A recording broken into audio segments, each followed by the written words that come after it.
बिस्मिल्लाहिर्रहमानिर्रहीम। अस्सलाम वालेकुम डियर स्टूडेंट्स, कैसे हैं आप लोग? आई होप आप सब खैरियत से होंगे। हमारा आज का लेक्चर जो है वो प्रोग्रामिंग पार्ट पर डिपेंड कर रहा है। रिसेंटली हमने थ्योरी का कुछ हिस्सा पढ़ा, चैप्टर नंबर 10 का, जिसका नाम था basic elements of C language. मेरा एम्फसाइज़ इन पे इसलिए ज़्यादा है कि हमारी सारी प्रोग्रामिंग इन्हीं चीज़ों पे डिपेंड करती है।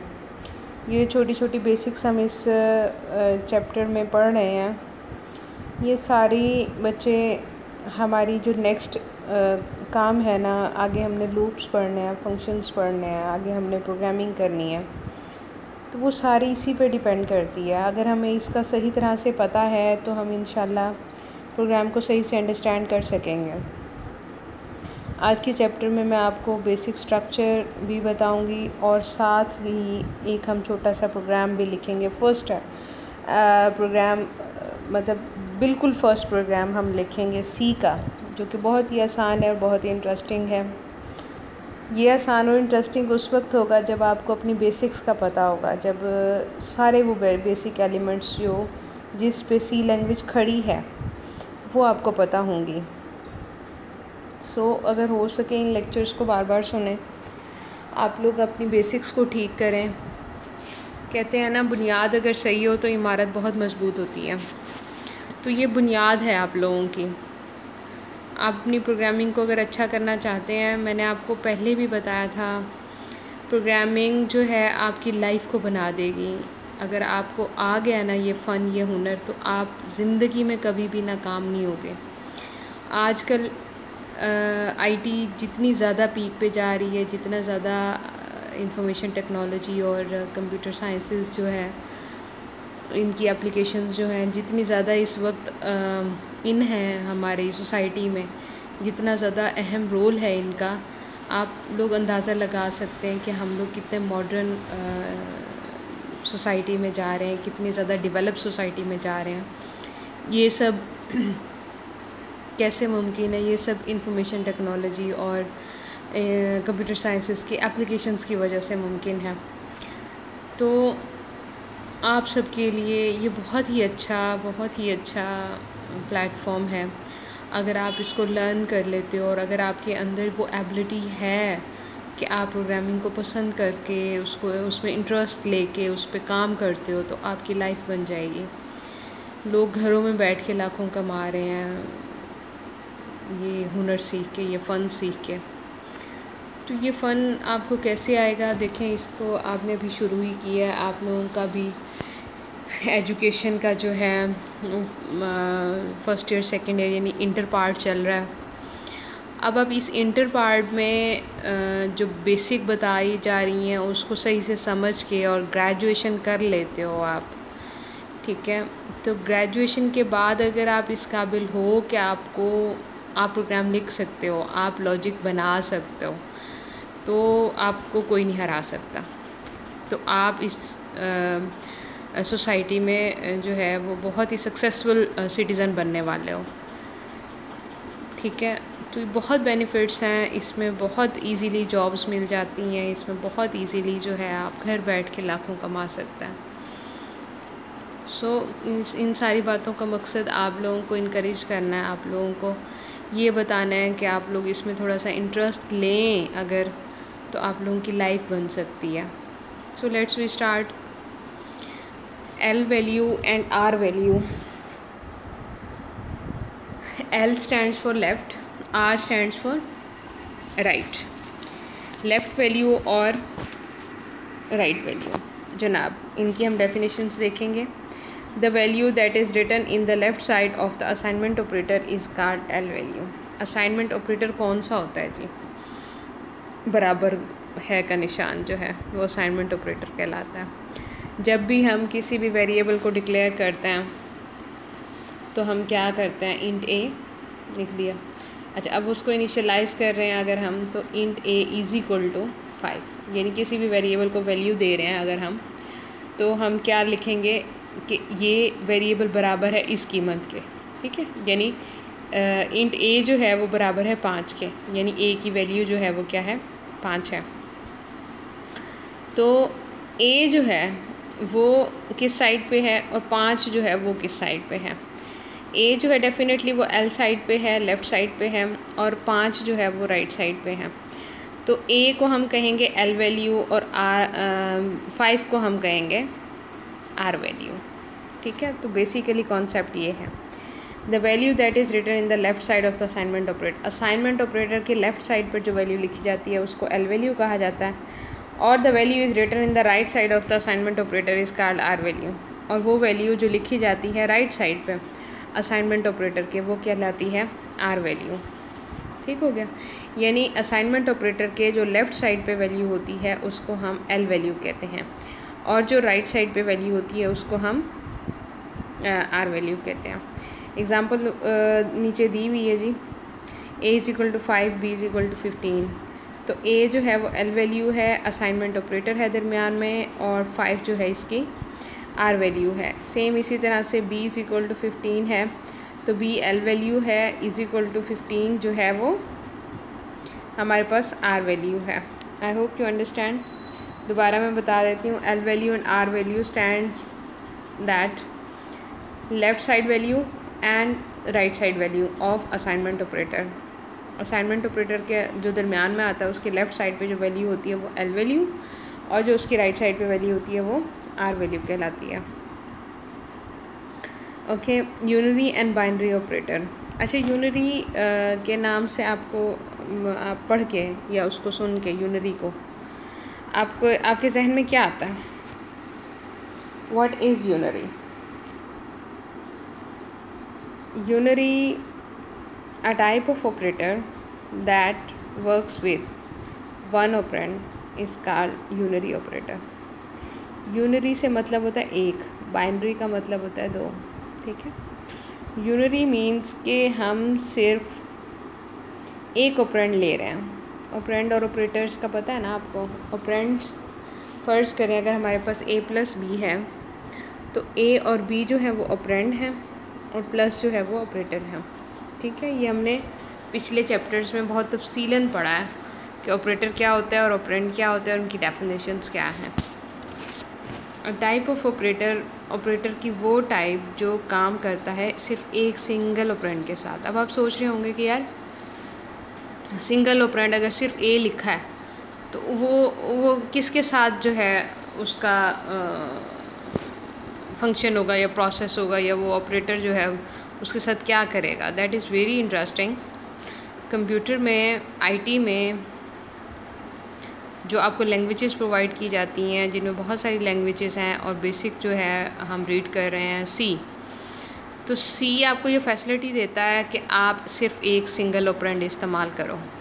फॉर एग्ज़ाम्पल ए आपने एक ऑपरेंड ले लिया, अब इसके साथ हम लगाते हैं ++, a++, टर्मिनेटर। क्या मतलब होगा? ये है यूनरी ऑपरेटर, यानी एक सिंगल ऑपरेंड के साथ इस्तेमाल होने वाला ऑपरेटर है। इसका मतलब है कि ये जितनी a की वैल्यू है उसमें एक को ऐड कर देगा, एक को, 1 को ऐड कर देगा। यानी अगर a++ है और a की वैल्यू हमारे पास 5 है, तो a++ होने के बाद a की वैल्यू कितनी हो जाएगी? 6। ठीक है जी। तो ऑपरेटर्स की वो टाइप जो सिर्फ एक ऑपरेंड के साथ काम करती है वो कहलाती है यूनरी, और वो टाइप जो दो ऑपरेंड्स के दरमियान में काम करती है वो कहलाती है बाइनरी ऑपरेटर। ठीक हो गया जी, क्लियर है? यूनरी ऑपरेटर जो एक ऑपरेंड के साथ, यानी a++, a-, हो सकता है, तो इनको हम क्या कहते हैं? Unary operator. और वो किस्म ऑपरेटर की जो दो ऑपरेंड्स के दरमियान में काम करती है, यानी a+b, x+y, y+z, a+b+c = 10, that is the binary operator. Example जी देखें इसकी, यूनरी ऑपरेटर की -, जैसे मैंने अभी आपको एग्जांपल दिया, अगर सिर्फ हमारे पास एक ऑपरेंड है a, तो हम अगर a करते हैं तो a की जो वैल्यू पहले है उसमें से एक डिक्रीमेंट हो जाएगी, यानी 5 जो है वो डिक्रीज़ होके 4 बचेगा, ठीक है। और अगर उसके साथ प्लस है तो 5 जो है वो इंक्रीमेंट होके 6 बन जाएगा। बाइनरी ऑपरेटर जो हम अपने मैथमेटिक्स में यूज़ करते हैं बहुत ही frequently, plus minus divided modulus multiplication, ये सारे बाइनरी ऑपरेटर्स हैं। ये किस तरह से काम करते हैं जी, x प्लस वाई यानी दो वेरिएबल्स को प्लस करते हैं, या b डिवाइडेड बाई c है, इन दोनों को आपस में डिवाइड कर रहा है, मॉडुलस भी ले सकता है इनको आपस में, सब्ट्रैक्ट यानी मनफी भी कर सकता है, और इसके अलावा मल्टीप्लिकेशन भी कर सकता है। तो these are the examples of binary operator. Yes, compound assignment statement. What is compound? इसके नाम से आपके जहन में क्या आता है? What is compound assignment statement? Compound assignment statement actually the statement that is make in the combination, you know, combination, compound, किसी चीज़ के कंबाइन करने से जो स्टेटमेंट बने। Yes, exactly.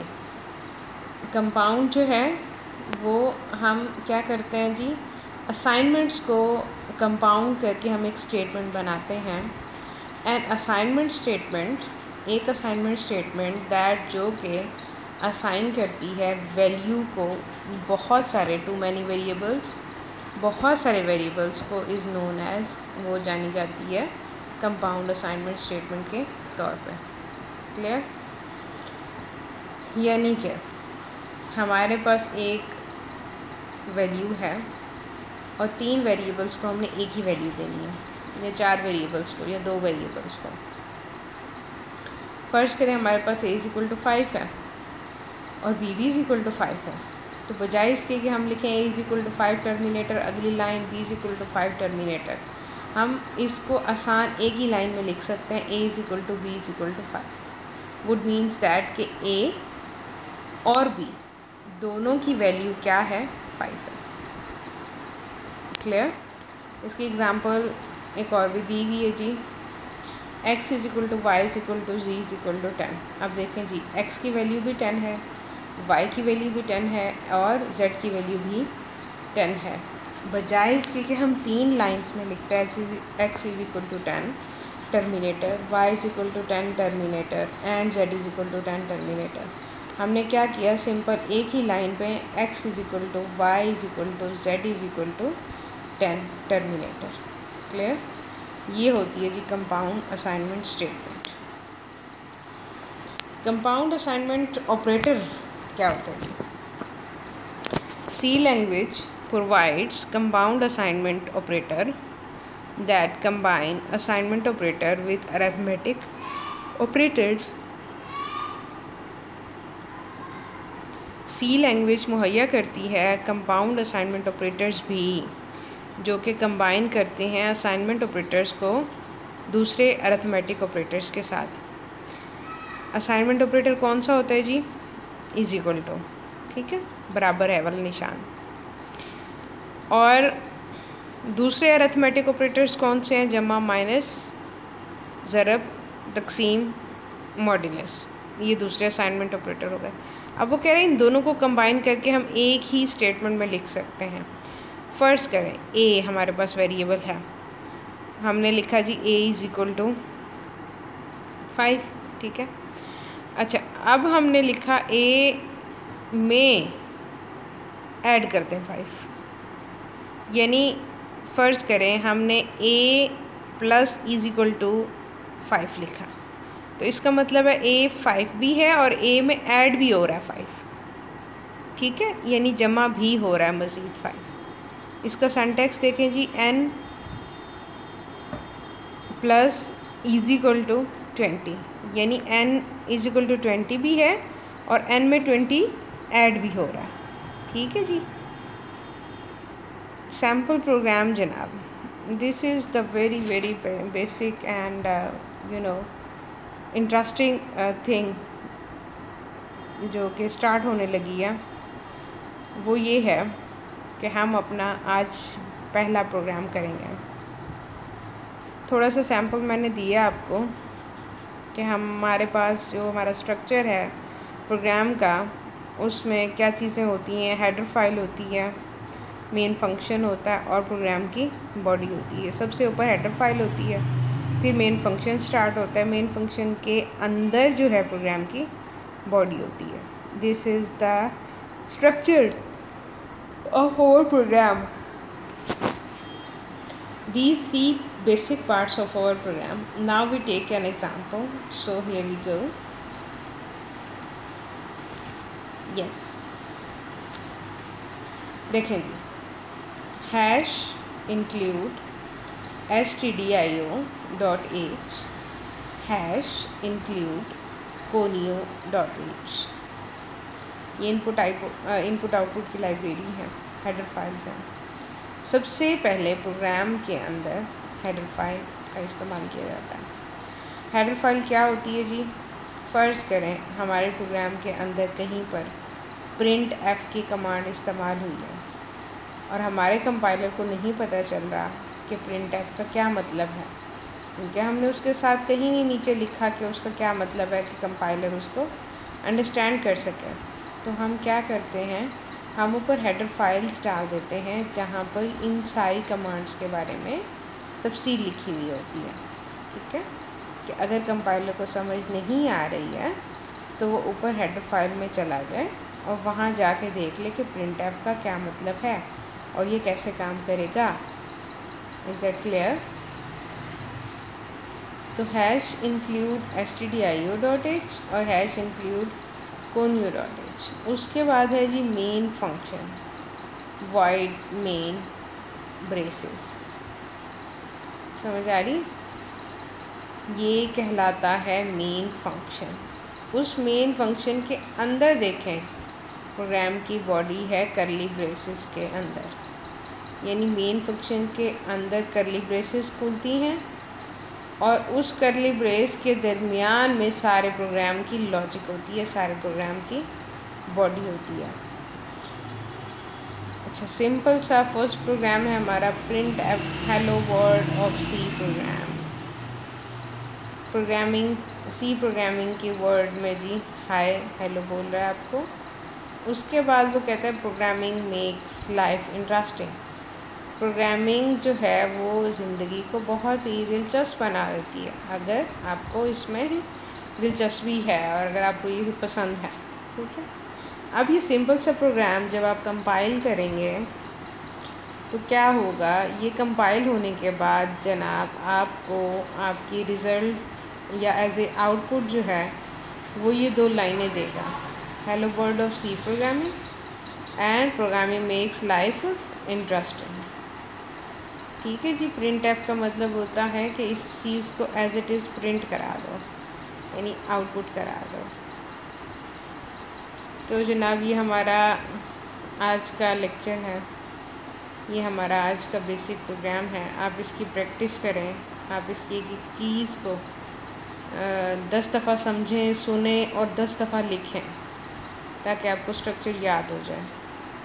फिर हम इंशाल्लाह कल से जो लेक्चर स्टार्ट करेंगे उसमें बाकी प्रॉब्लम्स के साथ जो है वो लॉजिक बनाएंगे और प्रोग्राम राइट करेंगे और इंशाल्लाह मैं आपको समझाऊंगी। सो टिल देन, अल्लाह हाफिज़।